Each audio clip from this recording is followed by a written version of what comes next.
আমি 100% নিশ্চিত আপনি সঠিক টাইমে ফাইল জমা করলে, সঠিক ফাইল যদি আপনি জমা করেন এবং আপনাকে আমরা যেভাবে ট্রেন করি আমাদের স্টুডেন্টদেরকে মক টেস্টের মাধ্যমে ইন্টারভিউর জন্য প্রিপেয়ার করি, আপনি যদি সবকিছু ফলো করেন আপনার ভিসা হয়ে যাওয়া উচিত। যদিও ইউরোপ বা সেনজেনভুক্ত কান্ট্রি বা এই টাইপের দেশগুলোতে ভিসা 100% নিশ্চিত বলা মানেই একটা বোকামি। এখানে 100% ভিসা বলতে কিছু নেই, সম্পূর্ণ ডিপেন্ড করে এম্বাসি বা স্টুডেন্টের উপরে। আমরা শুধুমাত্র যে গাইডগুলো করি সেখান থেকেই আমরা যে এক্সপিরিয়েন্স নিয়েছি, আমরা বিশ্বাস করি আমাদের সেই গাইডলাইনগুলো যদি স্টুডেন্টরা ফলো করে অবশ্যই তার ভিসাটা হয়ে যাওয়া উচিত। তাই যারা 2026 সালের অক্টোবর ইনটেকে অ্যাপ্লিকেশন করতে চাচ্ছেন তাদের জন্য কিন্তু এখনই মোক্ষম সময়। কারণ একটা ইনস্টিটিউটে যখন 1200 স্টুডেন্ট নেয় বা একটা ইনটেকে যখন 2000 স্টুডেন্ট নেয় বা 200 স্টুডেন্ট নেয়, তখন কিন্তু তারা খুব দ্রুত সময়ের মধ্যে অফার লেটার যাদেরকে দেয় এবং সিভিউ বুকিং ডেটটি যারা দ্রুত সময়ের মধ্যে বুক করতে পারে তাদের কিন্তু ভিসা রেশিও সবচেয়ে বেশি হয়। কারণ যারা প্রথম দিকে সিট বুক করে ফেলে বা প্রথম দিকে সিটটি নিয়ে নেয়, তারা যখন ইন্টারভিউ দিতে যায় এম্বাসি বা ভিএফএস কিন্তু জানে বা এম্বাসি কিন্তু খুব ভালো করেই জানে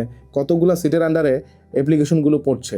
সুতরাং প্রথম দিক থেকে ভিসা রেশিও কিন্তু অনেক বেশি থাকে আপনার লাস্টের দিক থেকে অ্যাপ্লিকেশন করার থেকেও। সুতরাং আপনারা আর দেরি না করে মাল্টায় যারা স্টুডেন্ট ভিসায় পড়ালেখা করতে যেতে চান এখনই যোগাযোগ করতে পারেন আমাদের সাথে এবং আপনার সিটটি বুক করে নিতে পারেন দ্রুত সময়ের মধ্যে।